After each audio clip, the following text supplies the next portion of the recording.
Jones represents the plaintiffs in that case, and Mr. Johnson represents Baptist Healthcare. I reached Ms. Jones by telephone out in the hall in the interim there, and just give you a brief history. This case came up on the one-year docket, and so Ms. Jones, filed a motion to set the case for trial. We have a mediation set in this case in April 14.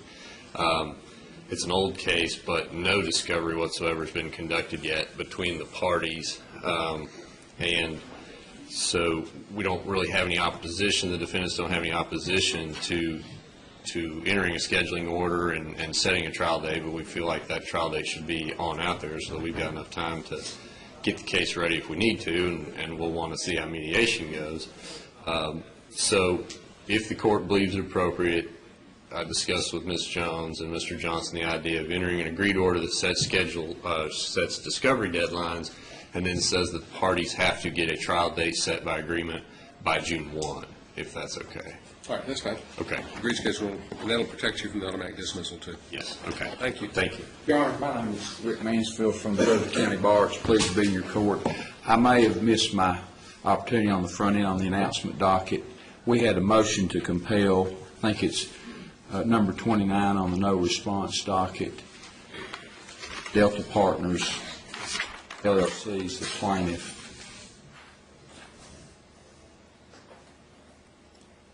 Yes. Your Honor, our responses to interrogatories are about 110 days overdue, and we simply are asking the court to order the defendants to produce the requested documents. Be granted. I will give them 15 days. Okay. Your Honor, I have an affidavit I prepared.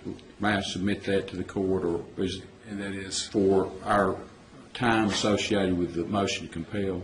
All right. Was there a preceding order to compel in this case? No, there was not, Your Honor. All right. My practice is I don't award sanctions unless there's an existing order to compel. Okay. Now, if they don't respond to this one, Okay. come back and look at it. But Okay. just on the first motion to compel, I don't award sanctions. Thank you, Your Honor. Thank you very much, sir. Yes, sir. Any other announcements?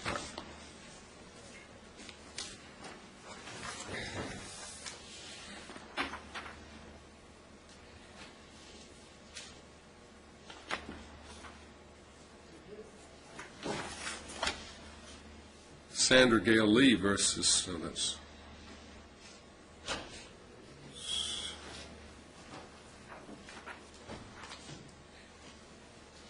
Eternity Jones versus First National Realty.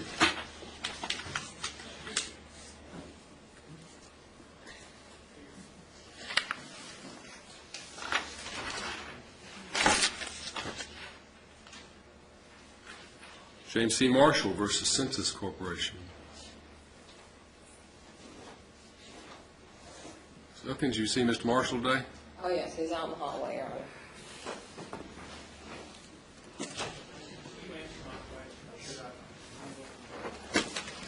Well, he was out in the hallway, Your Honor. All right, I'll mark you ready. First call.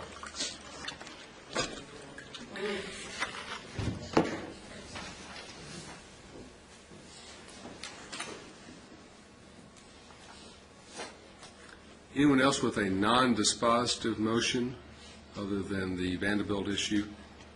All right, let's take up this subpoena HIPAA matter. Do you all have a file or anything for me on that?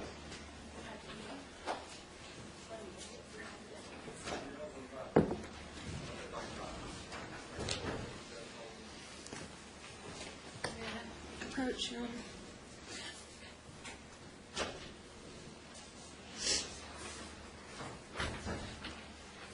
Would you like Ms. Pace to go ahead and step up here?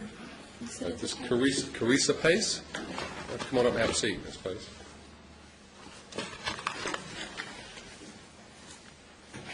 Your Honor, if I could give you a little bit of background about this case. Ms. Sartain is currently married to Ms. Pace's ex-husband, and due to a computer glitch, Ms. Pace was able to retrieve Ms. Sartain's records from Vanderbilt University. her medical records. This has resulted in a lawsuit where Ms. Sartain sued Vanderbilt University. And we believe that one of Ms. Sartain's chief concerns is that these records could be used against her in custody suits or other various matters that might come up with the court. So one of the things that we've done to try and alleviate this concern is to file this subpoena or serve this subpoena on Ms. Pace to try and get her to give back all of the medical records that she obtained.